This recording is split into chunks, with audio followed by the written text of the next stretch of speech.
Dust swirled across the empty street as Juniper Zant pulled her shawl tighter around her shoulders, shielding herself from both the bitter Wyoming wind and the curious stares of Provo's townsfolk.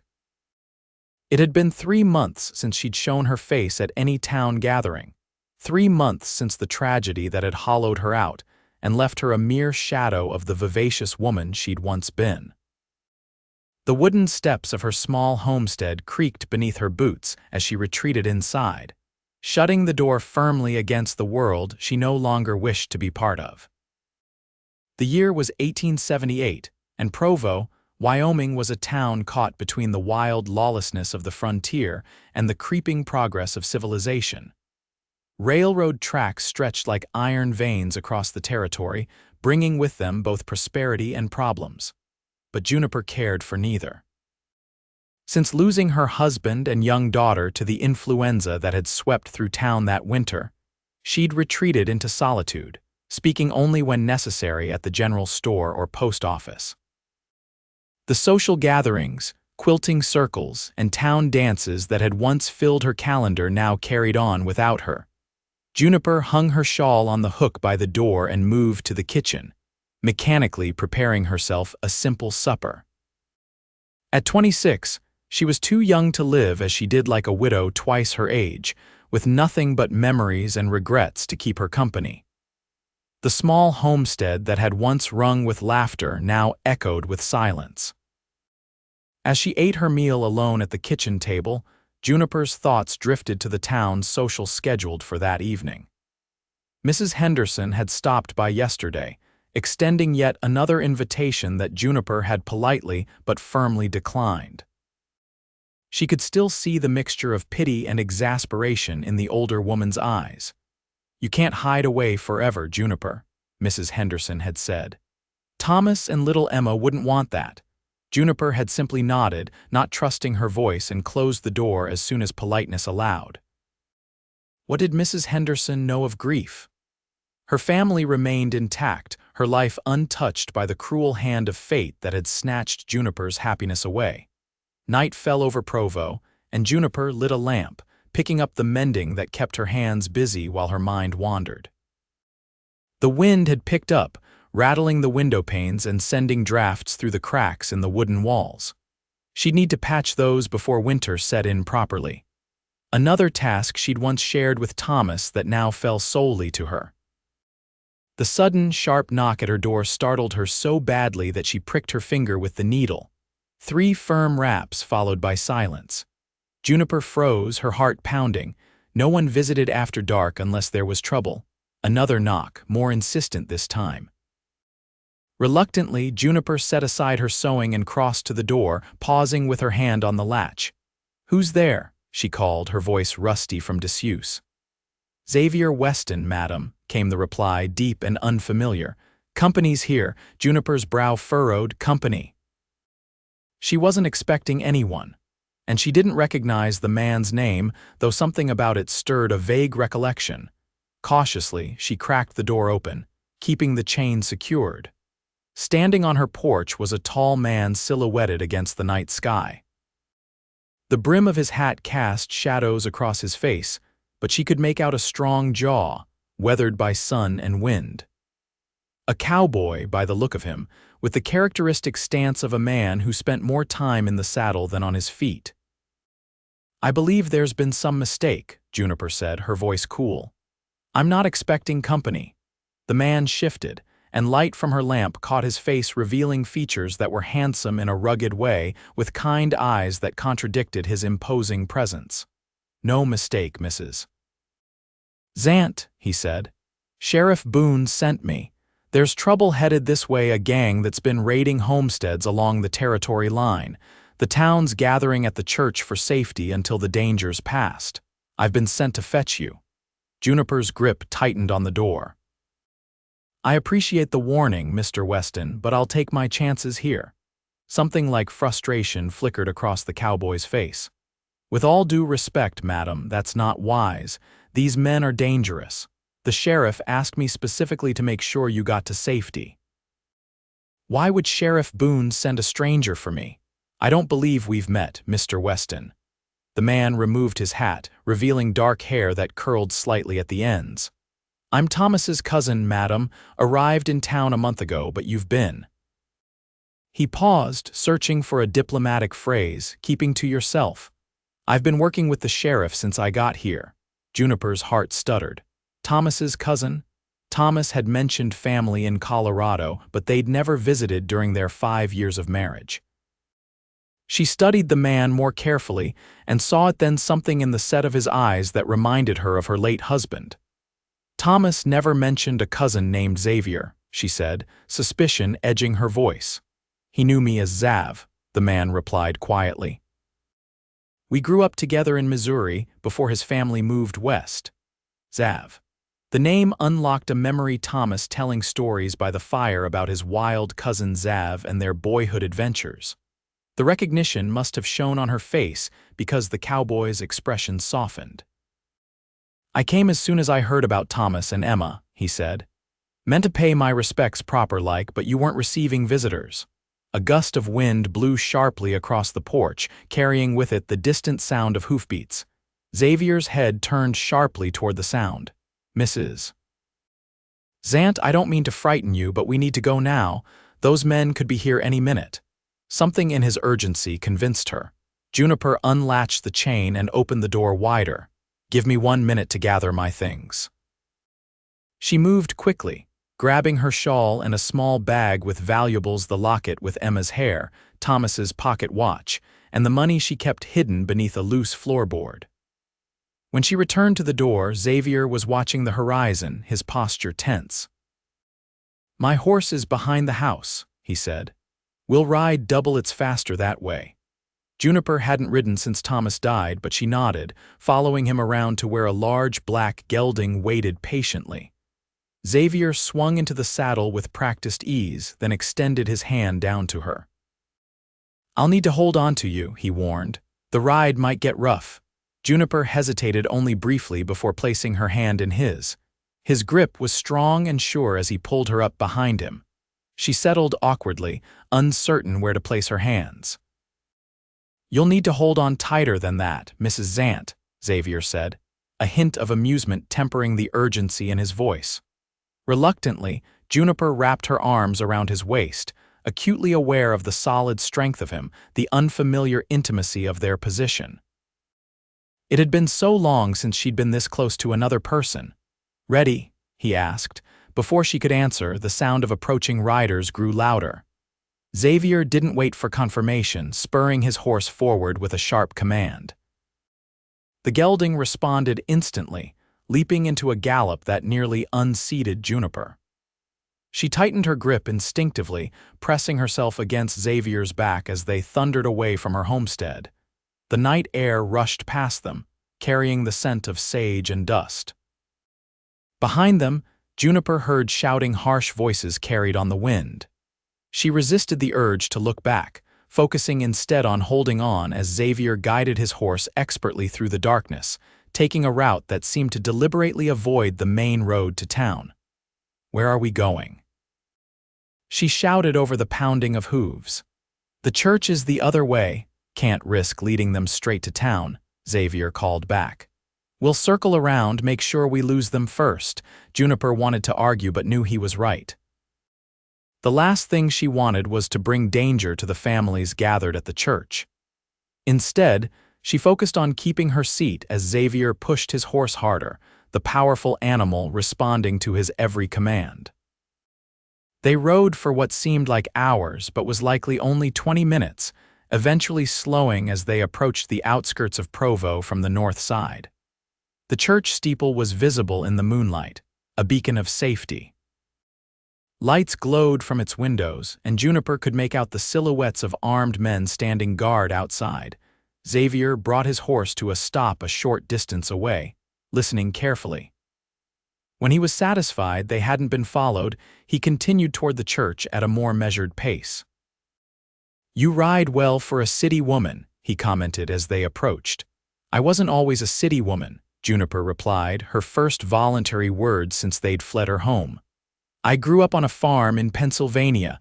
Xavier nodded as if that explained everything. "Thomas mentioned that once." Said you were the best horsewoman he'd ever seen. The casual mention of her husband's name sent a sharp pang through Juniper's chest, but it was accompanied by a strange warmth, the comfort of knowing Thomas had spoken of her with pride. They were spotted as they approached the church, and several men came forward with rifles raised until they recognized Xavier. "Weston, you found her," Sheriff Boone called, relief evident in his voice. He was a barrel-chested man with a gray-streaked beard who had been kind to Juniper after her loss. "We were getting worried." Xavier dismounted smoothly before reaching up to help Juniper down. His hands spanned her waist, setting her gently on her feet before releasing her quickly, as if aware of her discomfort with the contact. "Raiders were closer than we thought," Xavier reported to the sheriff. "Nearly ran into them at her homestead. Had to take the long way around to make sure we weren't followed." Sheriff Boone nodded grimly. "You're the last ones in. Everyone else is accounted for." Juniper looked around, suddenly self-conscious as she realized she would be facing the entire town for the first time in months. The thought was almost enough to make her ask Xavier to take her somewhere else, anywhere else, but the church doors were already opening, and Mrs. Henderson was hurrying down the steps. "Juniper." "Thank the Lord you're safe," the older woman exclaimed, enfolding Juniper in an embrace that smelled of lavender and baking bread. "We've been so worried." Juniper stood stiffly in the embrace, uncertain how to respond to this outpouring of concern from a community she'd deliberately shut out. Over Mrs. Henderson's shoulder, she caught Xavier watching her, his expression unreadable in the moonlight. Then he turned away, leading his horse toward the makeshift corral the men had constructed beside the church. Mrs. Henderson finally released Juniper, keeping hold of her arm as she guided her toward the church. "Come inside, dear. Everyone's been asking about you." The church was transformed from its usual solemn atmosphere to a scene of controlled chaos. Families had claimed pews as temporary territories, with blankets and children's toys marking their spaces. The air was warm with too many bodies, and filled with a mixture of anxious murmurs and attempts at normalcy. Children played quiet games while adults spoke in hushed tones, clearly trying not to frighten the little ones. Juniper felt their eyes on her as she entered, curious, pitying, concerned. She hadn't realized how much of a spectacle her isolation had made her until this moment. Her cheeks burned as she followed Mrs. Henderson to an empty pew near the back of the church. "You can settle here," Mrs. Henderson said. "The men are taking turns standing watch, but Sheriff Boone thinks we'll be safe enough here until the Army patrol comes through tomorrow." "Thank you," Juniper murmured, slipping into the pew and placing her small bag beside her. She hoped the location would allow her to observe without being observed, but she soon discovered the flaw in that plan as women began approaching, one after another, to check on her. Mrs. Miller brought her a cup of coffee. Mrs. Simmons offered a slice of apple cake. Mrs. Taylor asked if she needed anything from her house, as Mr. Taylor would be in that direction on his watch rotation. Each approach was well-intentioned but exhausting for Juniper, who had grown unaccustomed to so much attention and conversation. She was relieved when Sheriff Boone called for quiet, standing at the pulpit to address the gathered townspeople. "Folks, I know this is inconvenient, but it's necessary. The gang we're concerned about has hit 3 settlements in the past 2 weeks: Riverton, Casper, and most recently, a homestead just 15 miles from here. They're violent and not above harming women and children." A murmur of concern rippled through the church. "I've sent word to Fort Laramie, and they're dispatching soldiers who should arrive by midday tomorrow. Until then, we stay together, stay vigilant, and stay calm." His gaze swept the room. "I've organized the men into watch groups. If you hear the church bell, it means trouble: women and children to the cellar, men with firearms to defensive positions."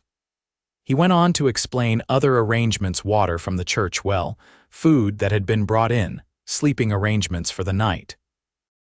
Juniper listened with half an ear, her attention caught by Xavier's entrance through a side door.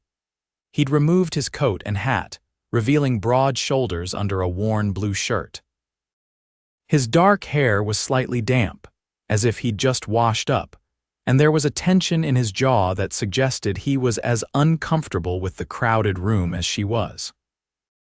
Their eyes met briefly before he looked away, moving to join a group of men near the front who appeared to be discussing watch rotations. Juniper wondered how much Thomas had told him about her, whether he had formed opinions about his cousin's wife before ever meeting her. The thought was unsettling. As the night progressed, the church gradually quieted. Children fell asleep on makeshift pallets or in their parents' arms. Conversations dwindled to whispers. Juniper remained in her pew, declining offers to join family groups on the floor where blankets had been spread to create more comfortable sleeping arrangements. She didn't expect to sleep not with so many people around, not with the threat of violence lurking beyond the church walls. Instead, she watched, observing the community she had removed herself from. There was Mrs. Turner cradling her infant son, born just a month after Juniper lost Emma. There were the Peterson twins, the same age Emma would have been, sleeping peacefully under a patchwork quilt. Everywhere she looked, Juniper saw reminders of what she had lost, but also, unexpectedly, evidence of what remained a community that had respected her grief but not forgotten her. It was well past midnight when Xavier approached her pew. He moved quietly with the careful steps of someone accustomed to not startling livestock or wildlife. "Mrs. Zant," he said softly, stopping a respectful distance away. "I thought you might want this." He held out a wool blanket neatly folded. Juniper realized she'd been hugging herself against the chill that had crept into the church as the night deepened. She hesitated before accepting the blanket. "Thank you, Mr. Weston. Xavier, please." He shifted his weight, seeming uncertain whether to stay or go, "Or Xav if you prefer." "Only my mother called me Xavier, and that was when I was in trouble." A ghost of a smile touched Juniper's lips at that, her first in months, which was often, according to Thomas's stories. Xavier's face brightened at the mention of his cousin. "He told stories about me, did he?" "A few. Mainly about your adventures stealing apples from Old Man Grady's orchard, and the time you convinced him to jump off the barn roof with an umbrella." Xavier winced. "That ended poorly.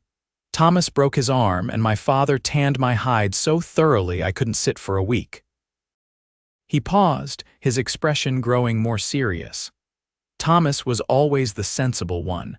I was the fool who got us into trouble, and he was the one who figured out how to get us out of it." The past tense hung between them, a reminder that Thomas was gone, that this conversation was happening in a world where he no longer existed. Juniper looked down at the blanket in her hands, running her fingers along its rough edge. "I should have come sooner," Xavier said after a moment. "When I heard about what happened, but I was working a cattle drive in Arizona, and the news took weeks to reach me." "You're here now," Juniper said, surprised to find she meant it as a comfort rather than an accusation. Xavier nodded, glancing toward the front of the church where Sheriff Boone was conferring with another man. "I should get back. My watch starts in an hour." He hesitated. "Will you be all right here?" The genuine concern in his voice caught Juniper off guard. She was so accustomed to people asking that question with an expectation of a particular answer, a brave face, a reassurance that she was managing. Xavier seemed to actually want to know. "I don't know," she answered honestly. "This is the first time I've been in this building since the funeral." Understanding dawned in Xavier's eyes. "I didn't realize. I'm sorry." Juniper shook her head. "You couldn't have known." She unfolded the blanket, spreading it across her lap. "Thank you for the blanket, Xavier, and for coming to warn me tonight." He tipped his head in acknowledgement. "Try to get some rest, Mrs. Zant." "Juniper," she corrected him quietly. "If I'm to call you Xavier, it seems only fair." A smile transformed his face, erasing the worry lines and highlighting a resemblance to Thomas that made Juniper's heart twist strangely in her chest. "Juniper," he repeated, as if testing the sound of it. Then he nodded once more and moved away, returning to the group of men preparing for the night's watch. Despite her expectations, Juniper did eventually sleep, curled uncomfortably on the hard wooden pew but warmed by the blanket Xavier had provided. She woke to gray dawn light filtering through the church's stained glass windows, casting colorful patterns across the floor where families still slept. The night had passed without incident, which Sheriff Boone announced was good news when he entered the church around 7 in the morning. "No sign of the raiders," he told the gradually waking crowd.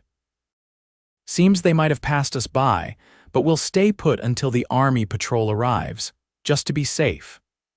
Relief spread through the church, accompanied by the sounds of children waking and mothers organizing breakfast from the supplies that had been brought in. Juniper sat up, wincing at the stiffness in her back and neck from sleeping in such an awkward position. She folded Xavier's blanket neatly, looking around for him but not seeing him among the men entering the church from their night watch. Mrs. Henderson appeared with a tin cup of coffee and a biscuit. "You look like you could use this, dear," she said, handing them to Juniper. "Not the most comfortable night's sleep, I imagine." Juniper accepted the offerings gratefully. "Thank you. Have all the men come in from watch?" "Not all, Mrs. Henderson replied, settling beside Juniper with her own breakfast. "Some are still keeping an eye out, I believe. That cousin of Thomas's, he's been out there most of the night, from what I hear. Insisted on taking double shifts." Juniper sipped her coffee, considering this information. It aligned with what she remembered of Thomas's stories. His cousin was always the first to volunteer for anything difficult or dangerous. "He seems capable," Juniper said carefully. Mrs. Henderson smiled. "Indeed, and handsome too, wouldn't you say?" Juniper nearly choked on her coffee at the older woman's transparent matchmaking attempt. "Mrs. Henderson, I hardly think—" "Oh, I know it's too soon." Mrs. Henderson patted her hand. "I'm just saying it's nice to see you talking with someone." "When he carried you in last night, he didn't carry me in," Juniper corrected quickly. "We rode together, but I walked in on my own." Mrs. Henderson waved away the distinction. "The point is you're here with us where you belong." Her expression softened. "We've missed you, Juniper." "All of us have." Juniper looked away, unable to meet the genuine affection in Mrs. Henderson's eyes. She'd convinced herself that her absence wouldn't matter to anyone, that the town had simply moved on without her. The evidence to the contrary was overwhelming in the light of day. The church doors opened, and Xavier entered with 2 other men, all looking tired but alert. Their night watch complete, they were greeted by family members and friends offering food and coffee. Xavier, with no family to greet him, accepted a cup from Sheriff Boone and found an empty spot on a pew across the church from Juniper. Even from a distance, she could see the fatigue in his posture, the way he rubbed a hand across his face before taking a long drink of coffee. He must have felt her watching because he looked up, meeting her gaze across the busy room. A small nod of acknowledgement, then he returned his attention to whatever Sheriff Boone was saying to him. The morning passed slowly. Children grew restless with confinement, and parents tried to keep them entertained with stories and simple games. Juniper found herself drawn into a circle of women who were mending clothes and linens to pass the time, an activity she could participate in without much conversation. It was almost noon when the church bell rang once, then twice, not the alarm signal but a notification. A moment later, Sheriff Boone entered, his expression relieved. "The Army patrol is approaching from the east," he announced. "Lieutenant Chambers and 20 men. Looks like our trouble has passed us by, folks." A cheer went up from the gathered townspeople. Children, sensing the adults' relief, joined in without fully understanding why. The fear that had hung over the church like a fog began to dissipate, replaced by the practical concerns of returning to homes and businesses that had been left abruptly the night before. Sheriff Boone raised his hands for quiet. "Now, I want everyone to leave in groups, not alone. Check your properties carefully before going inside. Any signs of trouble, fire a shot in the air and help will come." The church began to empty as families gathered their belongings and prepared to return home. Juniper remained seated, suddenly uncertain. The thought of returning to her empty homestead, which had seemed like a sanctuary yesterday, now felt daunting. The contrast between the community surrounding her and the solitude awaiting her was stark in a way it hadn't been before. "Juniper," Mrs. Henderson's voice interrupted her thoughts. "Will you be all right getting home? Mr. Henderson and I would be happy to accompany you." Before Juniper could respond, Xavier approached, his hat in his hands. "Actually, Mrs. Henderson, Sheriff Boone asked me to escort Mrs. Zant home since her place is the furthest out." "If that's agreeable to her, of course." Both looked at Juniper expectantly. She hesitated, then nodded. "That would be fine, thank you." Mrs. Henderson beamed as if she'd personally arranged this outcome. "Wonderful, well, you take care, dear, and don't be a stranger now." She squeezed Juniper's hand before leaving with her husband, casting one last meaningful glance between Juniper and Xavier. "The sheriff didn't really ask you to escort me, did he?" Juniper asked once Mrs. Henderson was out of earshot. Xavier's mouth quirked in a half-smile. "No, madam, he did not. But I figured it was better than having you endure Mrs. Henderson's matchmaking all the way home." Juniper found herself almost smiling in return. "That was considerate of you. I try to be on occasion." Xavier offered his arm. "Shall we? My horse is rested and ready." Juniper gathered her small bag and the folded blanket which she held out to Xavier. "Your blanket. Thank you for the loan," he waved it away. "Keep it for now. You can return it another time." The implication that there would be another time hung in the air between them as they left the church. Outside, the town was coming back to life. The Army patrol had set up a temporary camp on the outskirts, their blue uniforms a splash of color against the dusty landscape. People were making their way home in groups, as Sheriff Boone had instructed, calling greetings to one another as they dispersed. Xavier's black gelding was tethered with the other horses beside the church. He checked the saddle and bridle before turning to Juniper. "Ready?" he asked, repeating the word from the night before, but this time waiting for her response. Juniper nodded, allowing him to help her mount before he swung up behind her. This arrangement put her in front, with Xavier's arms around her to hold the reins, a reversal of their positions from the previous night's flight. It was somehow more intimate, more unsettling to have him at her back, his chest occasionally brushing against her as the horse moved. They rode in silence for the first mile, following the main road out of town. The day was clear and cool, with the promise of warmth as the sun rose higher. The Wyoming landscape stretched around them, vast and beautiful in the autumn light. "I've been meaning to ask," Xavier said eventually, his voice close to her ear. "What happened to your horse? Thomas wrote that you had a fine mare." "Maple," Juniper said, the name coming easily though she hadn't spoken it in months. "She colicked last winter around the same time." She didn't finish the sentence.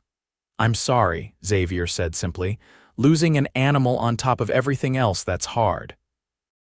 Juniper nodded, grateful that he didn't offer platitudes about time healing all wounds or suggest she get another horse. The simple acknowledgement of her loss was more comforting than any well-meaning advice. "Thomas was very proud of this place," Xavier said after another stretch of silence. "In his letters, he'd go on about the improvements you two were making, how you were turning it into a real home." Juniper tensed slightly. "You corresponded regularly?" "Every few months. Not as often as we should have, maybe, but enough to keep up with each other's lives." He paused. "He loved you very much, Juniper. You and Emma both. Every letter was full of you." Tears pricked Juniper's eyes at the mention of her daughter. She blinked them away, focusing on the horizon. "He was a good man, a good father." "Yes, he was," Xavier agreed quietly. "Better than me in most ways that count." Something in his tone made Juniper curious despite herself. "How do you mean?" Xavier was silent for a moment, as if considering how to answer. "Thomas knew what he wanted: a home, a family, roots. I've spent most of my life running from those things, taking whatever work would keep me moving. Cattle drives, scouting for the army, breaking horses' jobs that don't require staying in one place too long." "And now?" Juniper asked, surprised by her own interest in his answer. "Now." Xavier's voice trailed off as they crested a small rise, bringing Juniper's homestead into view. He reined the horse to a stop. "Something's wrong." Juniper followed his gaze and felt her stomach drop. Smoke was rising from behind her house, not the controlled smoke of a chimney, but the thick, dark plume of something burning uncontained. Xavier immediately turned the horse, heading for a cluster of trees instead of continuing toward the homestead. "We need to approach carefully," he said, his voice tense. Could be the raiders doubled back. He dismounted in the shelter of the trees and helped Juniper down. "Stay here with Thunder," he instructed, referring to his horse. "I'll go take a look." "No," Juniper said firmly, "it's my home." "I'm coming with you." Xavier looked like he wanted to argue, but instead nodded, drawing his revolver from its holster. "Stay behind me, and if I tell you to run, you get on Thunder and ride back to town as fast as you can." "Understood." Juniper agreed, her heart pounding as they began making their way through the trees that bordered her property. As they got closer, she could see that the smoke was coming from her barn, not the house. Flames were visible now, licking at the wooden structure that held her winter hay and the few farm implements she'd kept after selling most of the livestock. Xavier held up a hand, signaling for her to stop as he scanned the yard between the barn and the house. No horses were visible, no signs of the raiders, but that didn't mean they weren't inside the house, waiting. "We'll circle around," he whispered. "Come up from behind the house where there's more cover." They moved carefully through the trees, keeping low. Xavier's movements were practiced and silent, and Juniper did her best to mimic his stealthy approach. When they reached the back of the house, Xavier motioned for her to stay put while he checked the rear door. He returned moments later, shaking his head. "Door's been forced open. Can't tell if anyone's still inside." Juniper's hands clenched into fists. The thought of strangers in her home, touching her things, possibly destroying the few mementos she had of Thomas and Emma, filled her with a rage that temporarily overshadowed her fear. "We need to go back to town," Xavier said. "Get the sheriff and some men." "By then, the house could be burning too," Juniper argued. "Everything I have left of them is in there." Xavier's expression softened with understanding. "All right, but we do this carefully. Stay close to me." They approached the back door together, Xavier leading with his revolver ready. The kitchen was empty but had been ransacked, drawers pulled out, their contents scattered across the floor. They moved through the house room by room, finding similar destruction everywhere but no sign of the intruders. Juniper's bedroom had been the worst hit. Her mattress had been slashed, likely searching for hidden valuables, and her clothing strewn across the floor. The small box where she kept Emma's baby clothes had been emptied, its contents trampled underfoot. Tears of fury and grief welled in Juniper's eyes as she knelt to gather the tiny garments. One of Emma's dresses, the blue one with white flowers that had been her favorite, was torn beyond repair. Juniper clutched it to her chest, a sob escaping despite her efforts to contain it. Xavier, who had been checking the front of the house, returned to find her kneeling amid the destruction. Without a word, he crouched beside her, his hand coming to rest gently on her shoulder. "We'll set it right," he said quietly. "All of it." Juniper nodded, wiping roughly at her eyes before standing. "The barn's still burning. We should try to save what we can." They left the house to find the barn engulfed in flames. It was too far gone to save the structure, but they worked together to make sure the fire wouldn't spread to the house or the small chicken coop that had, miraculously, been left untouched. The raiders had likely started the fire as a distraction or out of simple malice before ransacking the house. It was nearly sunset by the time they had the situation under control. The barn was a smoldering ruin, but the house was intact if ransacked. Juniper stood in her yard, exhaustion and dismay washing over her as she surveyed the damage. "You can't stay here tonight," Xavier said, coming to stand beside her. His face and clothes were streaked with soot from fighting the barn fire. "It's not safe, and the house is full of smoke from the barn." Juniper knew he was right, but the thought of going back to town, of facing everyone's pity yet again, was unbearable. "Where then?" she asked, too tired to argue. "My camp is about a mile from here," Xavier offered. "It's not much, but it's clean and safe. You can rest there tonight and we'll come back in the morning to start setting things right." Juniper hesitated only briefly before nodding. What choice did she have? Her home was uninhabitable, and the alternative was imposing on someone in town. Mrs. Henderson would insist she stay with them, but Juniper couldn't face the older woman's well-meaning questions and concern. They retrieved Thunder from the trees where they'd left him and mounted up once more. Juniper was too exhausted to feel self-conscious about their proximity as Xavier guided his horse away from the homestead, heading west across the rolling grassland. Xavier's camp turned out to be a small but well-ordered site in a sheltered hollow near a stream. A canvas tent was pitched under the spreading branches of a cottonwood tree, and a fire ring of stones contained the ashes of previous fires. It was simple but neat, the belongings of a man accustomed to making temporary homes. "It's not much," Xavier said as he helped Juniper dismount, "but it's dry and reasonably comfortable." He busied himself with caring for Thunder while Juniper stood awkwardly, unsure of her place in this man's space. When the horse was settled, Xavier quickly built a small fire and set a coffee pot to heat. "You should take the tent," he said, nodding toward the canvas structure. "I'll sleep out here by the fire." "I couldn't put you out of your own shelter," Juniper protested. "You're not putting me out of anything. I sleep under the stars more often than not." He reached into a saddlebag and pulled out a clean shirt, holding it out to her. "It's not a nightgown, but it's clean. You might be more comfortable." Juniper accepted the shirt, touched by the consideration. "Thank you." She retreated to the tent while Xavier prepared a simple meal from his provisions. The tent was indeed neat, with a bedroll spread on a ground sheet and a few personal items organized at the head of the makeshift bed. A book lay beside the bedroll, a collection of Shakespeare's sonnets, she noted with surprise. Not what she would have expected from a cowboy. Changing into Xavier's shirt, Juniper was enveloped in the clean scent of soap and something uniquely him.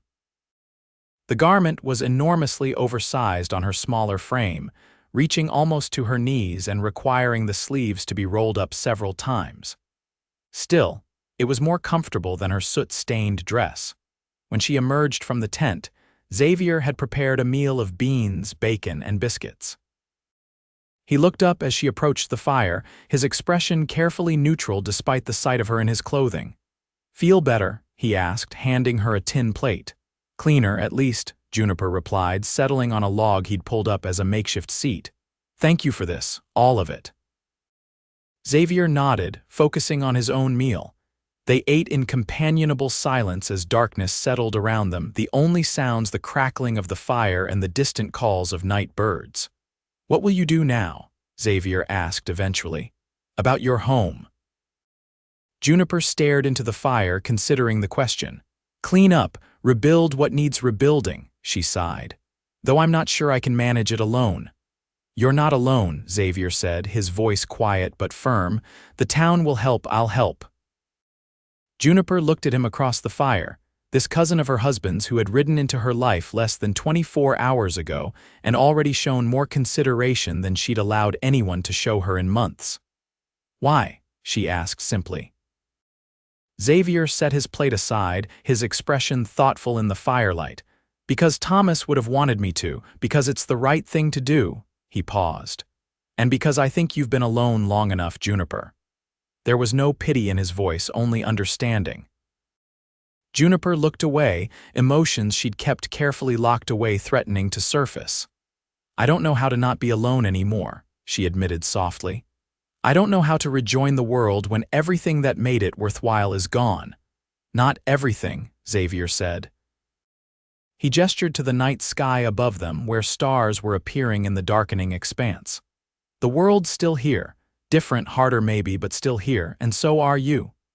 Juniper followed his gaze upward, taking in the vast canopy of stars. "Do you think they can see us?" She asked, the question slipping out before she could stop it. "Thomas and Emma." Xavier was quiet for a long moment. "I do," he finally said. And I think they'd want you to live, Juniper, not just survive live. His words hung in the air between them, gentle but challenging. Juniper felt tears welling up again and didn't try to stop them this time. They fell silently as she continued to gaze at the stars, wondering if Xavier was right, if Thomas and Emma were somehow watching over her, waiting for her to find her way back to living. Xavier didn't rush to fill the silence or offer awkward comfort. He simply let her be, understanding intuitively that what she needed most was space to feel without judgment or expectation. Eventually, the tears subsided, leaving Juniper feeling strangely lighter, as if some of the weight she'd been carrying had lifted. She wiped her face with the sleeve of Xavier's shirt and turned her attention back to the fire. "Tell me about your adventures," she said, her voice steadier than she expected. Thomas always made them sound quite dramatic. Xavier's smile was warm in the firelight. "Did he tell you about the time we tried to pan for gold in Colorado?" Juniper shook her head, settling more comfortably on her log as Xavier launched into a tale of two teenaged boys with more ambition than sense, determined to make their fortunes in the gold fields. It was a good story, told with self-deprecating humor and genuine fondness for the memory of his cousin. One story led to another, and Juniper found herself laughing for the first time in months at Xavier's account of attempting to break a particularly stubborn Mustang that had ended with him face down in a mud puddle, while the horse pranced victoriously around the corral. "That horse and I eventually came to an understanding," Xavier concluded. "He agreed not to kill me, and I agreed to respect his opinions on how fast we should go and which trails we should take." Juniper smiled, realizing with surprise that the evening had grown late while they talked. The fire had burned down to embers and the night had grown cooler. "You should get some rest," Xavier said, noticing her fatigue. "Tomorrow will be a busy day." Juniper nodded, suddenly awkward again as she realized she would be sleeping in his tent in his shirt, surrounded by his belongings. "Are you sure you'll be all right out here? It's getting cold." "I've slept in worse conditions," Xavier assured her, reaching for his bedroll. "Go on, I'll be fine." Juniper rose, hesitating before saying, "Good night, Xavier, and thank you for the stories." It was nice to remember Thomas that way. "Good night, Juniper," he replied softly. "Sleep well." In the tent, Juniper lay awake for some time, listening to the night sounds and the occasional shift of Xavier moving by the fire. Despite the events of the past 2 days, or perhaps because of them, she felt more at peace than she had in months.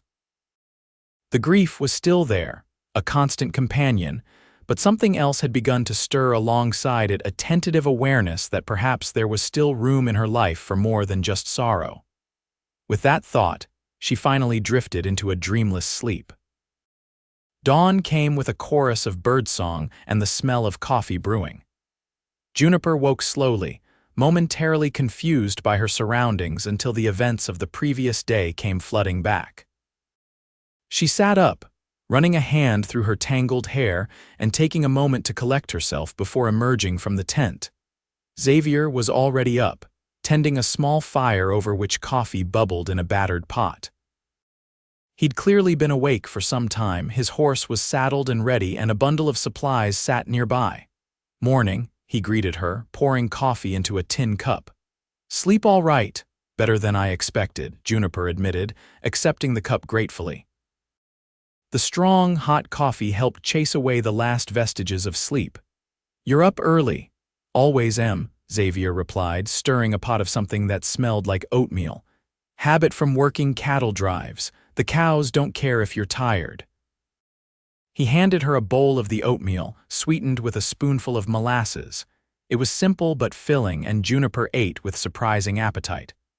"I've been thinking about your place," Xavier said as they ate. "The barn's a total loss, but we can salvage some of the lumber for repairs elsewhere. The house needs a good cleaning but should be habitable once we air it out."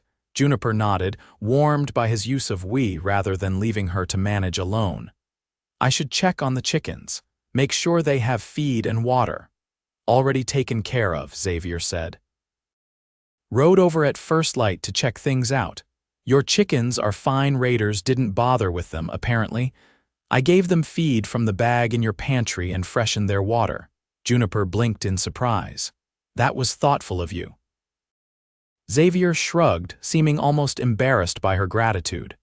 "Just being practical. Hungry chickens won't lay eggs. After breakfast, they broke camp efficiently." Xavier took down the tent while Juniper washed their few dishes in the stream. Within an hour, they were mounted on Thunder and heading back toward her homestead. In the clear light of morning, the damage to Juniper's property looked both better and worse than it had the evening before. The barn was indeed a complete loss, reduced to charred timbers and ash. The house, however, appeared intact from the outside, its windows and roof undamaged by the raiders. They dismounted in the yard, and Xavier immediately set to work, his efficiency impressive to watch. He secured Thunder to a hitching post, then began assessing what needed to be done most urgently. "Let's start with the house," he suggested. "Get it cleaned up so you can move back in." Together, they tackled the interior. Juniper swept and mopped while Xavier repaired the broken back door and a window that had been smashed in the front room. They worked mostly in silence, but it was a comfortable one, occasionally broken by practical questions or observations. By midday, they had made significant progress. The kitchen and front room were restored to order, and they were working on Juniper's bedroom when the sound of approaching horses drew their attention to the window. Sheriff Boone was riding toward the house, accompanied by 3 other men from town. They dismounted in the yard and the sheriff called out, "Juniper, Xavier, you folks all right?" Xavier went to meet them while Juniper continued gathering her scattered belongings, listening through the open window to their conversation. "Saw the smoke yesterday evening," Sheriff Boone was saying. "Would have come sooner, but we had our hands full in town. Raiders hit the Jenkins place too, and old man Peterson's." "Anyone hurt?" Xavier asked. "No, thank the Lord. Everyone was still at the church when it happened." "Seems they doubled back after the army patrol came through, thinking we'd all returned home." The sheriff sighed heavily. "Army's tracking them now, but the damage is done." "Juniper's barn is a total loss," Xavier informed him. "House was ransacked but still sound." "That's why we're here," one of the other men, Mr. Thompson from the lumber mill, spoke up. "Thought you might need some help rebuilding." Juniper moved to the doorway, watching as more riders approached, townspeople coming in wagons and on horseback, carrying tools and supplies. Mrs. Henderson was among them, her wagon laden with food and linens. "Word spread about what happened," Sheriff Boone explained, seeing Juniper's surprise. "Folks wanted to help." For a moment, Juniper was overwhelmed by the sight of so many people converging on her property, people she had actively avoided for months, now arriving unbidden to help rebuild what she had lost. The lump in her throat made it difficult to speak. Xavier seemed to sense her discomfort, stepping in smoothly. "That's mighty kind of everyone," he said to Sheriff Boone. "We've made some progress on the house, but the barn will need to be rebuilt from the ground up." The sheriff nodded, already organizing the volunteers into work groups. Some men headed for the burned-out barn to clear debris, while others began unloading lumber and tools from wagons.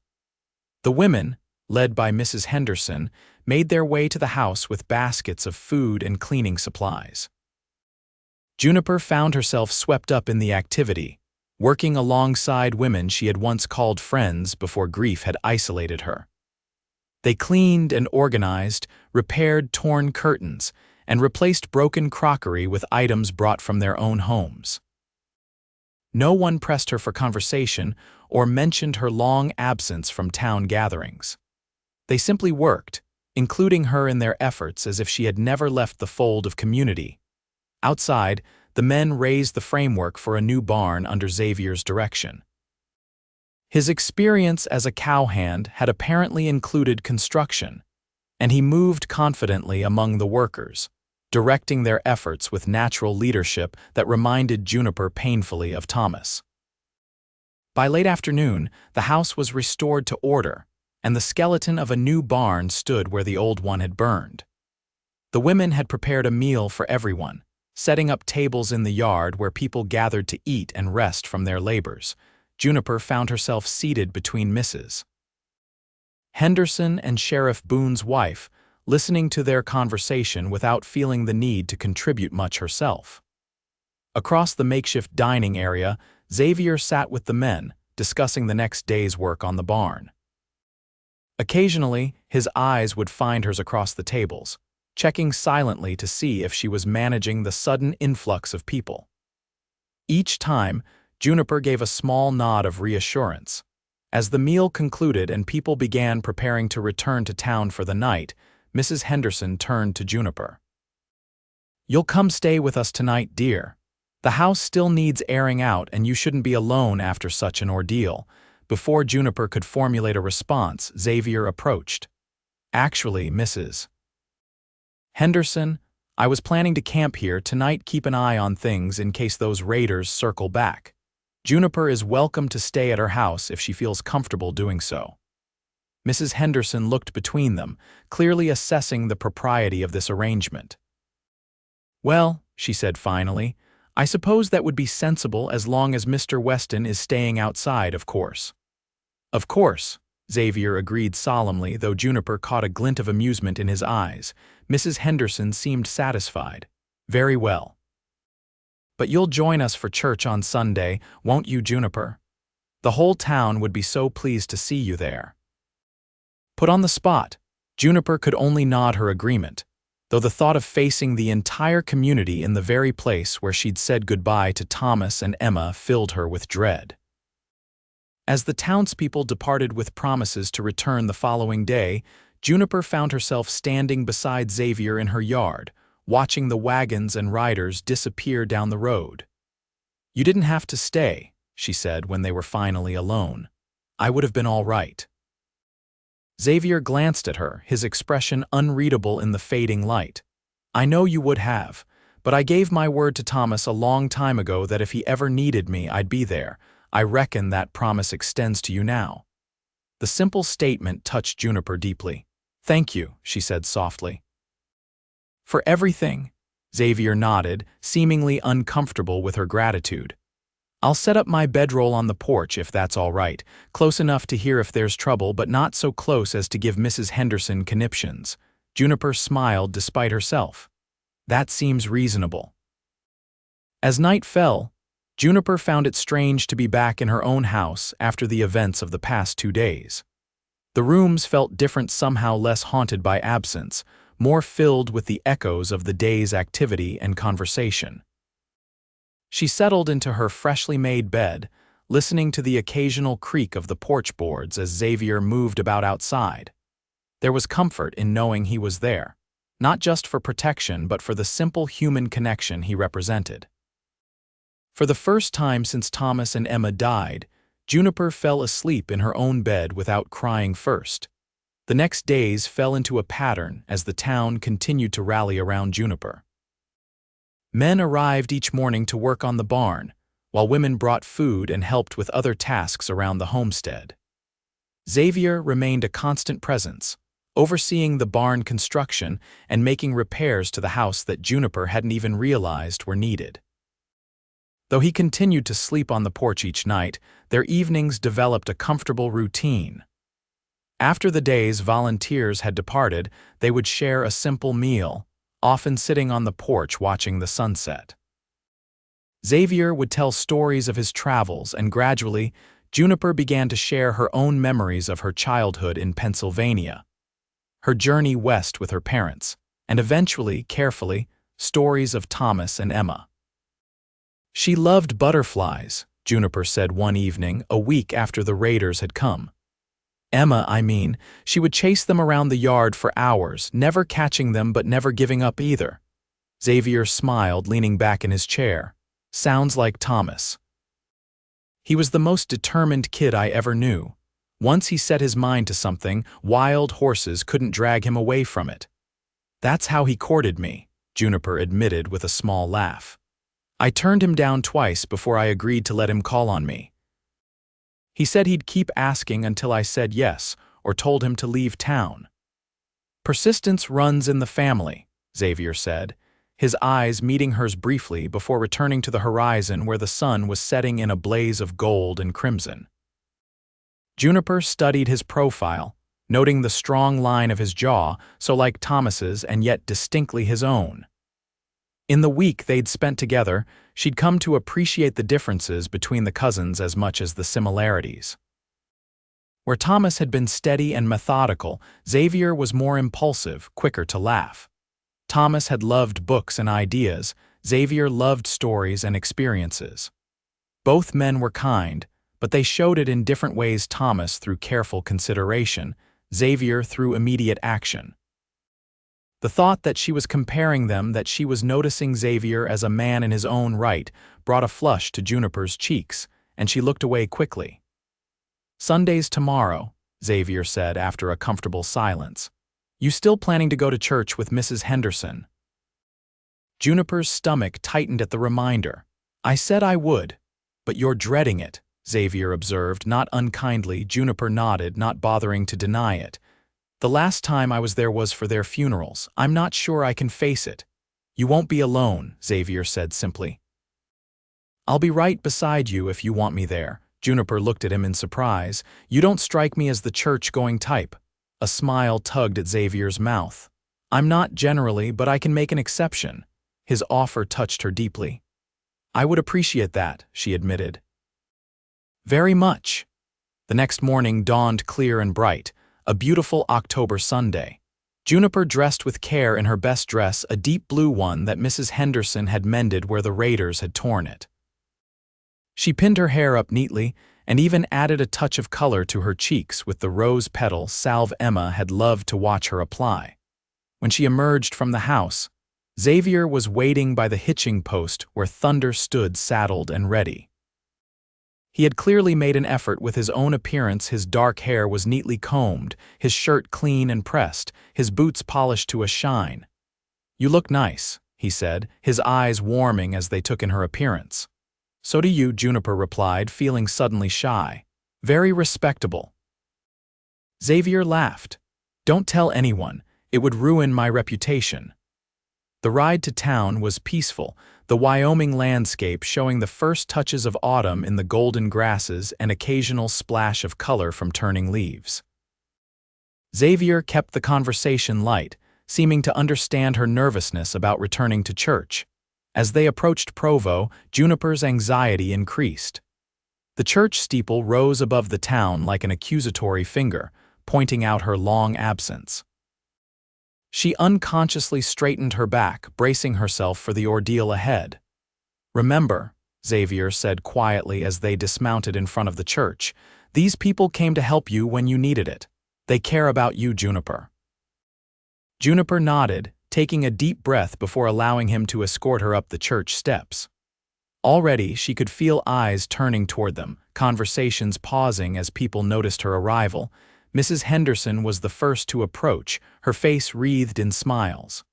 "Juniper, Mr. Weston. How wonderful to see you both." She took Juniper's hands in her own. "You look lovely, dear. Come sit with us." The Hendersons' pew was near the front of the church, much more visible than Juniper would have preferred, but she allowed herself to be led forward. Xavier followed, his steady presence behind her giving her courage. As they moved through the church, people greeted Juniper warmly. Some simply smiled or nodded, while others reached out to touch her arm or murmur a welcome. There was no accusation in their faces, no judgment for her long absence, only genuine pleasure at her return. The service itself was harder. Sitting in the pew where she had sat with Thomas and Emma every Sunday, Juniper was acutely aware of their absence. The familiar hymns, the prayers, the scripture readings all brought back memories of Thomas's deep voice singing beside her, of Emma fidgeting and playing with the ribbons on her dress. Midway through the service, when the emotions threatened to overwhelm her, Xavier's hand found hers, resting warm and supportive on the pew between them. He didn't look at her or draw attention to the gesture, simply offered silent support when she needed it most. Juniper didn't withdraw her hand, drawing strength from his touch to make it through the rest of the service without breaking down. When the final hymn ended and people began to file out, she was exhausted but oddly peaceful, as if she had overcome a significant hurdle. Outside, the community gathered in the churchyard as they did every Sunday, sharing news and making plans for the week ahead. Juniper found herself surrounded by women asking after her health, complimenting her dress, and making arrangements to continue helping with the restoration of her homestead. Xavier stood a short distance away, deep in conversation with Sheriff Boone and several other men. Occasionally, his eyes would find hers across the churchyard, checking on her as he had done that first day of rebuilding. Each time, Juniper gave him a small nod, letting him know she was managing. It was Mrs. Miller who finally asked the question Juniper had been dreading. "Will we see you at the harvest dance next Saturday, Juniper?" It would mean so much to everyone. The annual harvest dance was a Provo tradition, a celebration of the season's bounty before winter set in. Juniper had helped organize it last year, working alongside the other women to decorate the town hall and prepare food. The thought of attending now without Thomas to dance with made her heart constrict. Before she could formulate a response, Mrs. Henderson spoke up. "Of course she'll come." "Mr. Weston too, I'm sure. You will come, won't you, Juniper?" All eyes turned to her expectantly. Juniper hesitated, looking past the circle of women to where Xavier stood. As if sensing her dilemma, he excused himself from his conversation and made his way to her side. "What's this about?" he asked casually, though his eyes held a question for Juniper alone. "The harvest dance," Mrs. Henderson explained. "Next Saturday evening, Juniper must attend its tradition." Xavier glanced at Juniper, reading the uncertainty in her face. "Sounds like a fine event," he said diplomatically. "Though I can't speak for Juniper's plans." His deference to her decision gave Juniper the courage to respond. I'm not sure I'm ready for dancing," she admitted to the circle of women. "But perhaps I could help with the preparations." It was a compromise that seemed to satisfy everyone. The women immediately included her in their planning discussions, assigning her tasks that acknowledged her skill with decorations and baking while respecting her reluctance to participate in the more festive aspects of the celebration. As they rode home from church, Xavier was quiet, seemingly lost in his own thoughts. It wasn't until they were nearly at her homestead that he spoke. "You did well today," he said simply. "It couldn't have been easy," Juniper nodded, grateful for his understanding. "It wasn't, but it was good, I think, to be among people again." Xavier guided Thunder to a stop in front of her house, dismounting before helping Juniper down. His hands lingered at her waist a moment longer than necessary before he stepped back. "About the dance," he said, his voice casual as he secured Thunder to the hitching post. "Would you consider going? With me, I mean." The invitation caught Juniper by surprise. She looked up at Xavier, trying to read his expression. "As friends?" she asked carefully. "As whatever you want," Xavier replied, his honesty disarming. "I'd like to take you, but I understand if you're not ready for that." Juniper's heart beat faster at the implication in his words. In the 2 weeks since Xavier had entered her life, something had changed between them, a shift from strangers connected only by Thomas to something more complex and increasingly significant. "I don't know if I can dance," she said finally. "It feels disloyal somehow." Xavier nodded, no judgment in his eyes. "I understand. The offer stands, though. Even just to attend together, no dancing required." He didn't press for an answer, moving instead to unsaddle Thunder and see to the horse's needs. Juniper went inside, her thoughts in turmoil as she changed out of her church clothes into a more practical dress for the afternoon's chores. The week that followed was busy with both continuing repairs to Juniper's homestead and preparations for the harvest dance. True to her word, Juniper went into town several times to help with decorations and baking, gradually reintegrating into the community she had abandoned in her grief. Xavier continued to sleep on her porch at night, despite Sheriff Boone's assurance that the raiders had been captured by the Army patrol and were no longer a threat. Neither of them mentioned this arrangement, or suggested changing it had become comfortable. A routine that gave them both evening conversations to look forward to and a sense of companionship without crossing boundaries that Juniper wasn't sure she was ready to cross. The subject of the dance remained unresolved between them until Friday evening, the night before the event. They were sitting on the porch as usual, watching stars emerge in the darkening sky when Juniper finally made her decision. "I'd like to go to the dance with you," she said quietly. "If the offer still stands." Xavier turned to look at her, surprise and pleasure evident in his expression. "It does," he confirmed, "but are you sure? I don't want you to feel obligated." Juniper shook her head. I want to go with you." She took a deep breath. "I can't promise I'll dance, but I'd like to be there, to be part of things again." Xavier's smile was warm in the lamplight. "That's more than enough for me." The harvest dance was held in Provo's Town Hall, a large building that served as courthouse, meeting place, and social venue.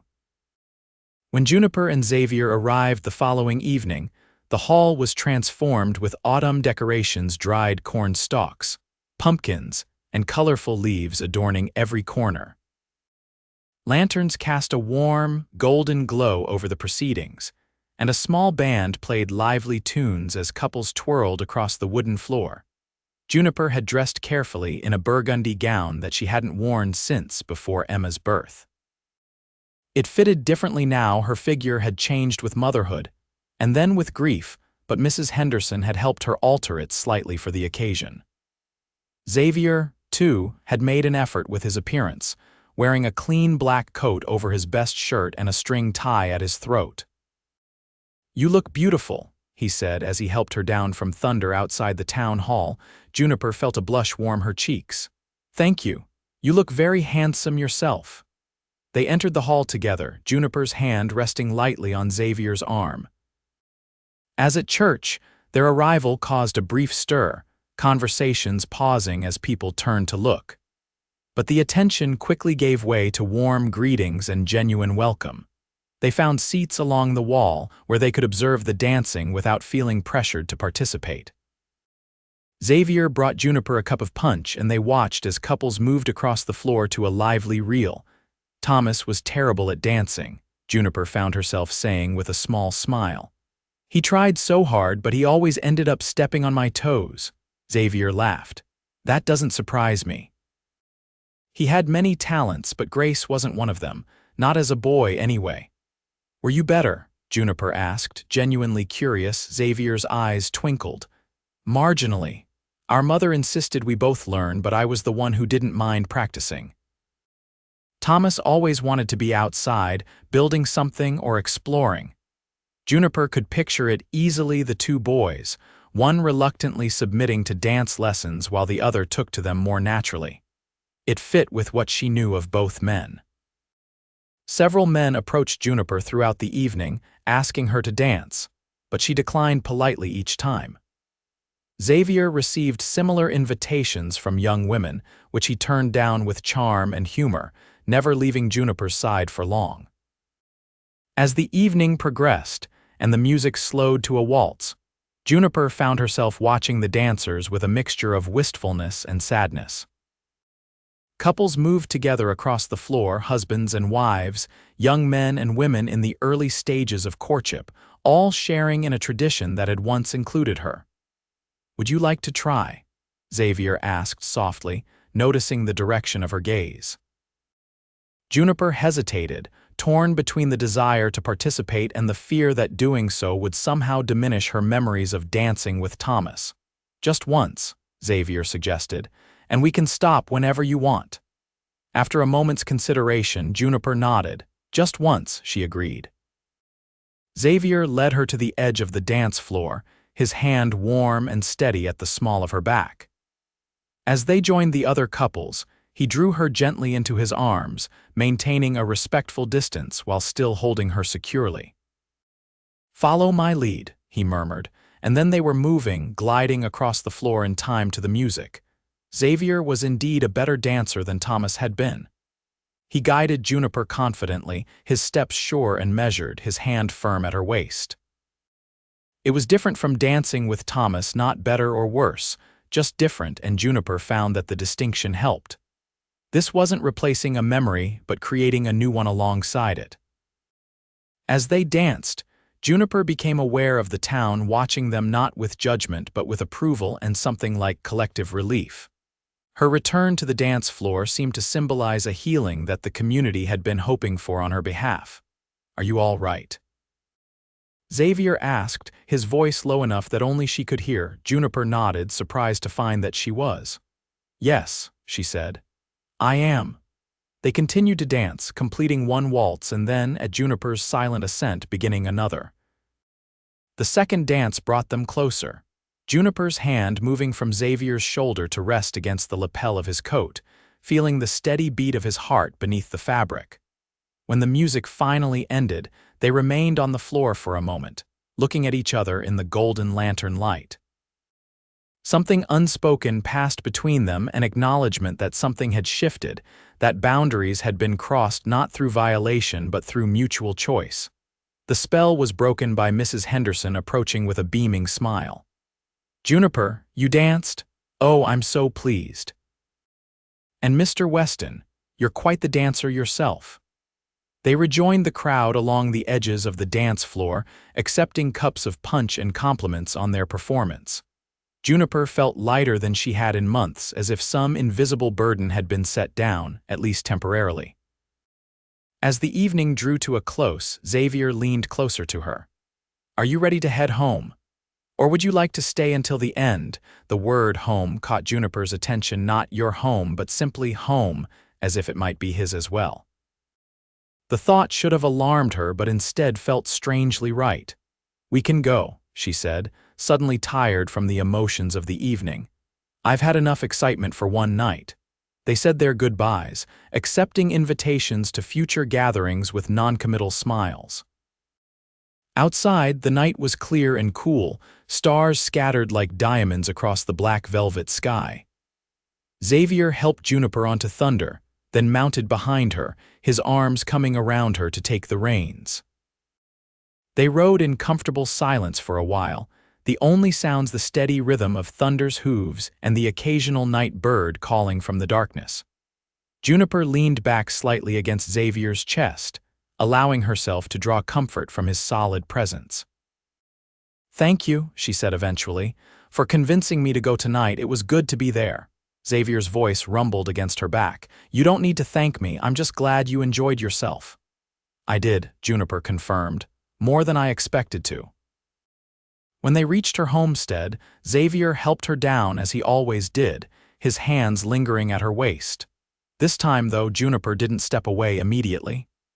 They stood close together in the moonlight, neither quite willing to break the connection. "Juniper," Xavier said softly, his voice deep with emotion, "I need to tell you something." She looked up at him, suddenly aware of how near he was, of the warmth of his hands still at her waist. "What is it?" Xavier took a deep breath.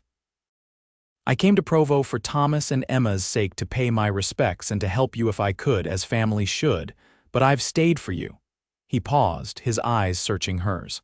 "I care for you, Juniper, more than I should, perhaps, given the circumstances." Juniper's heart beat faster at his words. She had sensed the change in their relationship, had felt her own feelings shifting from gratitude to something deeper, but hearing Xavier articulate it made it real in a way she hadn't been prepared for. "I don't expect anything," Xavier continued when she remained silent. "I know it's too soon, and I would never presume to take Thomas's place. I just wanted you to know why I'm here, why I've stayed." Juniper found her voice at last. "I don't know what to say, Xavier. I care for you too, more than I thought possible after everything that's happened. But I'm not sure I'm ready for what that might mean." Xavier nodded, understanding in his eyes. "I don't ask for promises, Juniper, only honesty and time." "Time," Juniper repeated, finding comfort in the word. "Yes, I think time is what I need." Xavier smiled, releasing her waist but catching her hand in his. "Time is something I can give," he said, "as much as you need." He raised her hand to his lips, pressing a gentle kiss to her knuckles before releasing it. "Good night, Juniper." "Good night, Xavier," she replied, her skin tingling where his lips had touched. She went inside, closing the door behind her but lingering near it, listening to Xavier's movements as he settled on the porch for the night. His confession had not been a surprise, not really, but it had forced her to confront her own evolving feelings. Was it disloyal to Thomas to care for his cousin, to find comfort in Xavier's company, to feel her heart quicken when he smiled at her? The questions circled in Juniper's mind as she prepared for bed, changing out of her dance dress into her nightgown. As she lay in the darkness, staring at the ceiling, Juniper remembered Xavier's words from their first night at his camp. "I think they'd want you to live, Juniper. Not just survive live." She had been surviving for months, going through the motions of existence without truly engaging with life. Xavier had changed that, had drawn her back into the world step by step, first through practical help with her home, then through evening conversations, and finally through tonight's dance. The realization brought tears to her eyes, but they were different from the tears she had shed for months. These were tears of recognition, of acknowledgement that healing was not betrayal, that moving forward did not mean leaving Thomas and Emma behind, but carrying them with her into whatever future might unfold. With that thought, Juniper finally slept, more peacefully than she had in a very long time. The weeks that followed brought changes to Juniper's life, both subtle and profound. The new barn was completed with the help of the townspeople, standing proud and sturdy where the old one had burned. Xavier continued to sleep on her porch, though they both knew the arrangement was no longer about protection, but about choice, his choice to remain close, her choice to allow it. Their evenings together grew longer, their conversations deeper. Xavier spoke of his past, not just the adventures but the losses and regrets as well. He told her about his parents' deaths from cholera when he was 16, about his years of wandering that had been as much about escaping grief as seeking adventure. Juniper, in turn, shared more of herself, her dreams before tragedy struck, her struggles since, her tentative hopes for the future. Slowly, carefully, they were building something between them, not replacing what had been lost, but creating something new alongside those precious memories. November brought colder weather, and Juniper began to worry about Xavier sleeping outside. "You can't stay on the porch much longer," she told him one evening as they sat by the fire she'd built in the hearth. "It's getting too cold." Xavier looked up from the book he was reading, her copy of Emerson's essays, which had surprised her with his interest. "I've slept in worse conditions," he said with a shrug. "I'll be fine." Juniper hesitated, gathering her courage before speaking again. "There's another option," she said quietly. "The house has a second bedroom, the one that was meant to be Emma's when she got older. It's small, but it would be warmer than the porch." Xavier set the book aside, studying her face carefully. "Are you sure, Juniper? I don't want to impose." "You wouldn't be," she assured him. "You've done so much for me, for us. It seems only right to offer you proper shelter now that winter's coming." What she didn't say, couldn't yet articulate, was how much she had come to depend on his presence. How the thought of him leaving, returning to his life of travel and adventure, filled her with a dread that rivaled the grief she had felt for Thomas and Emma. Xavier seemed to understand the unspoken sentiment behind her offer. "Thank you," he said simply. "I accept on one condition." "What's that?" "That you let me contribute pay for my keep somehow. I won't be a charity case." Juniper nodded, having anticipated this. Xavier's pride was as much a part of him as his kindness. "The north pasture fence needs rebuilding before spring," she suggested. "And I've been thinking about adding a porch to the west side of the house to catch the evening sun." Xavier smiled, recognizing her tactic but accepting it nonetheless. "Seems fair," he agreed, "though I think you're getting the short end of that bargain." The next day, Xavier moved his few belongings into the small bedroom that would have been Emma's. It was a simple space, just large enough for a narrow bed, a chair, and a small chest for his clothes.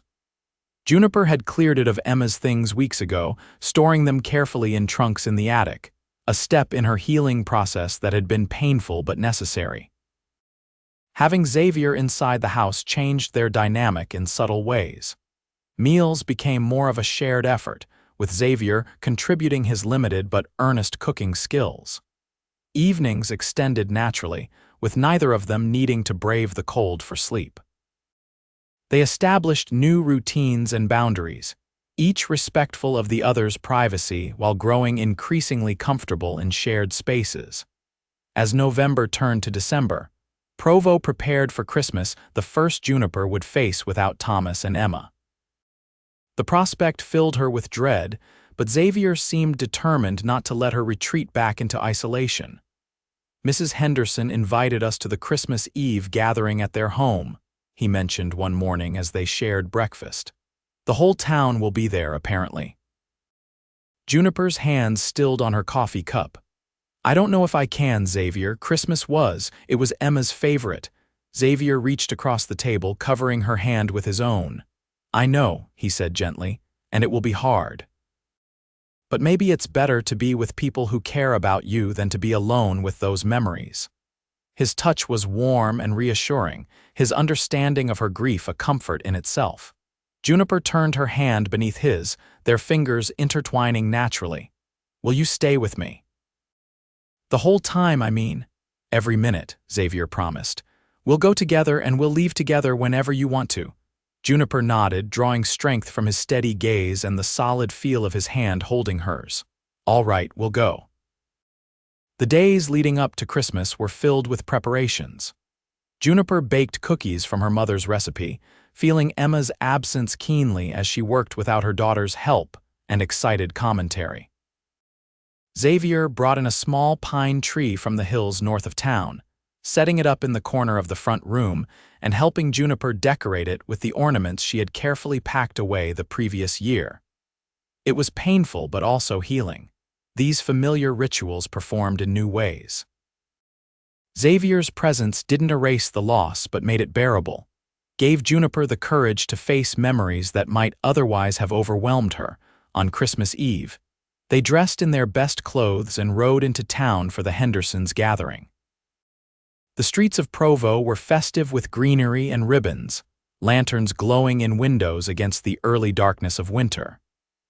As promised, Xavier stayed close to Juniper as they entered the Hendersons' crowded home, his hand at the small of her back a constant reassurance. The evening was both harder and easier than Juniper had anticipated. There were moments when grief threatened to choke her, when the children gathered to hear Sheriff Boone read "The Night Before Christmas," when carols were sung around the piano that Emma had loved to dance to. But there were also moments of unexpected joy, the genuine welcome of friends, the simple pleasure of good food and warm company, the quiet pride in Xavier's eyes as he watched her navigate the social gathering with increasing confidence. At one point, Mrs. Henderson cornered Juniper near the refreshment table, her expression both concerned and approving. "You're looking well, dear," she said.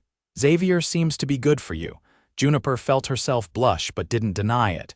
"He's been a good friend, Mrs. Henderson's knowing smile suggested she recognized the inadequacy of the word friend to describe what had developed between them. "Thomas would be pleased, you know," she said quietly. "He wouldn't have wanted you to be alone." The comment brought unexpected tears to Juniper's eyes. "Do you really think so?" "I know so," Mrs. Henderson said firmly. "Thomas loved you too much to want anything but happiness for you, whatever form that might take." Across the room, Xavier was engaged in conversation with Mr. Henderson and several other men, but his eyes frequently found Juniper, checking on her welfare even from a distance. When he saw her tears, he excused himself immediately and made his way to her side. "Are you all right?" he asked quietly, his concern evident. "Do you want to leave?" Juniper shook her head, wiping away the tears. "No, I'm fine, really." She turned to Mrs. Henderson. "Would you excuse us for a moment?" Taking Xavier's arm, Juniper led him to a quieter corner of the room. "I think I'm ready," she said, her voice steady despite the emotion behind it. Xavier's brow furrowed in confusion. "Ready to leave?" "No," Juniper said, gathering her courage. "Ready to move forward, with you." Understanding dawned in Xavier's eyes, followed by a hope so profound it transformed his face. Juniper, he began, but she continued before he could say more. I will always love Thomas and Emma. They will always be part of me, part of my heart. Her voice was quiet but firm. But there's room in my heart for more, Xavier, for you if you still want that. Xavier's hand came up to cup her cheek, his touch infinitely gentle. I want that more than anything, he said, his voice rough with emotion. Are you sure? Juniper nodded, leaning slightly into his touch. I'm sure. It won't be easy, I still have difficult days ahead, but I want to face them with you if you're willing. I'm more than willing, Xavier assured her, his thumb brushing lightly across her cheekbone. I love you, Juniper. I think I have since that first night on the porch when you opened the door despite your fear. The declaration, simple and heartfelt, wrapped around Juniper like a warm blanket on a cold night. She wasn't ready to say those words back to him, not yet, but she could offer something just as meaningful. Stay, she said. Not just for the winter, not just until spring. Stay with me, Xavier. His smile was like sunrise after the longest night. Wild horses couldn't drag me away, he promised, echoing the words Thomas had once used in his courtship of Juniper, creating a bridge between past and future that honored both. They rejoined the gathering. Nothing outwardly changed, but everything different between them. The rest of the evening passed in a blur of music and conversation, Juniper more present than she had been in months, more aware of the community surrounding her and the man at her side. When they returned home late that night, Xavier walked Juniper to her bedroom door as he had done every night since moving into the house.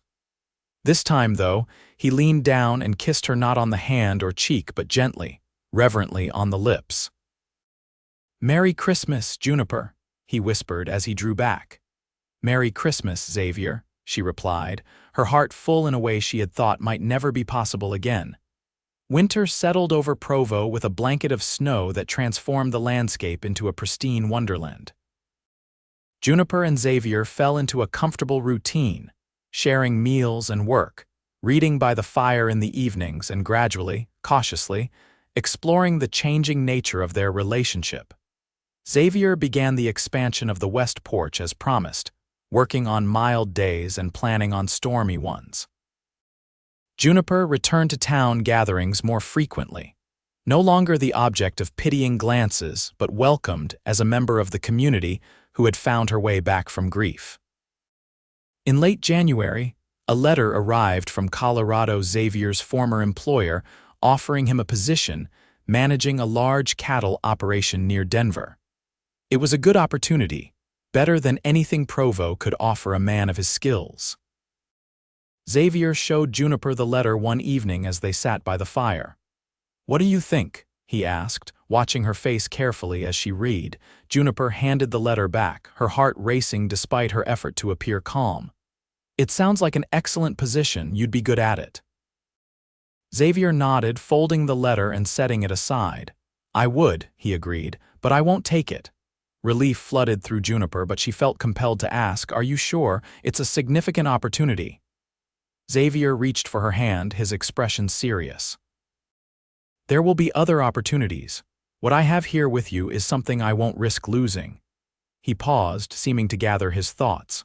Unless you think I should consider it, if you're not certain about us, about where this is heading." Juniper squeezed his hand, silencing his doubts. "I'm certain, Xavier. I want you to stay. I want us to build a life here together." The tension left Xavier's shoulders at her words. He pulled her gently toward him, and she went willingly, settling against his side on the sofa they now shared without self-consciousness. "I'll write back tomorrow declining the offer," he said, pressing a kiss to the top of her head. Juniper nodded, content in his decision and in her own certainty that it was the right one for both of them. February brought Valentine's Day, a holiday Juniper had always enjoyed but now approached with mixed emotions. Xavier, sensing her ambivalence, made no grand gestures but instead presented her with a simple gift at breakfast, a small wooden box he had carved himself, lined with velvet and containing a silver brooch shaped like a butterfly. "For Emma," he explained as Juniper opened it, tears springing to her eyes at the thoughtfulness of the gift. So you can carry her with you always." Juniper pinned the brooch to her dress with trembling fingers, deeply moved by Xavier's understanding of her need to honor her daughter's memory even as she moved forward in her new relationship. "I have something for you too," she said, retrieving a package from her sewing basket. It was a scarf she had knitted during the long winter evenings in a deep blue that matched his eyes. Xavier accepted it with genuine appreciation, immediately wrapping it around his neck despite the warmth of the kitchen. "It's perfect," he declared. "The first thing anyone's made just for me in a very long time." Later that evening, as they sat together on the sofa, Juniper found the courage to say what had been in her heart for weeks. "I love you," she said quietly, the words both frightening and freeing as they left her lips. "I thought I should tell you that today of all days."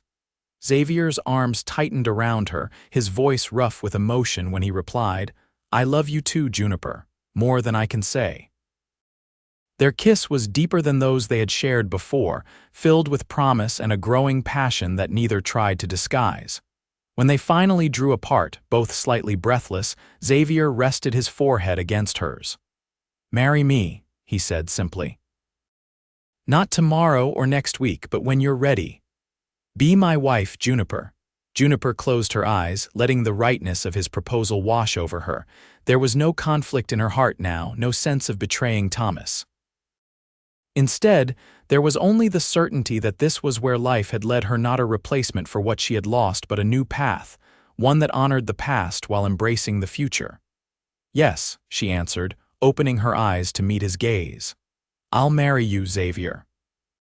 The kiss that sealed their engagement was a promise of healing, of growth, of a love that acknowledged pain but wasn't defined by it. They were married in April, when the Wyoming spring had turned the landscape green again, and wildflowers dotted the hills around Provo. The ceremony was held in the church that had once been a place of sorrow for Juniper, but was now reclaimed as a place of joy. Mrs. Henderson cried more than the bride, and Sheriff Boone stood proudly as Xavier's best man. Juniper wore a new dress of pale blue, with Emma's butterfly brooch pinned over her heart and a small locket containing a lock of Thomas's hair hidden beneath her collar. These tokens weren't secrets from Xavier, but acknowledgments that her past remained part of her present, something he not only accepted, but encouraged. Their vows were simple and honest, spoken clearly before the community that had supported them both through loss and renewal. When Pastor Roberts pronounced them husband and wife, Xavier's kiss was both reverent and passionate, a promise of the life they would build together. The celebration afterward was held at their home, for it was truly theirs now, with the new west porch Xavier had completed just in time for the wedding. The property that had once been merely a place of memories was transformed into a home filled with new promise, while still honoring those who had lived and loved there before. As evening fell and the last guests departed, Juniper and Xavier stood on that new porch, watching the sunset paint the Wyoming sky in shades of gold and crimson. Xavier's arm was around her waist, holding her close against the spring chill. "Happy?" he asked, the simple question weighted with all they had experienced to reach this moment. Juniper looked up at him, at this man who had knocked on her door when she was lost in grief and gradually, patiently helped her find her way back to life. "Yes," she answered truthfully. "I am happy, Xavier." It wasn't the end of grief that would always be part of her, a shadow that sometimes lengthened depending on the day and season. But it was no longer the whole of her existence, no longer the defining feature of her life. There was room now for joy alongside sorrow, for new memories alongside treasured ones, for a future that had once seemed impossible. As they stood together in the golden light of sunset, Juniper felt a sense of completion that had nothing to do with forgetting and everything to do with healing. She had stopped attending gatherings once, retreating from life in her pain.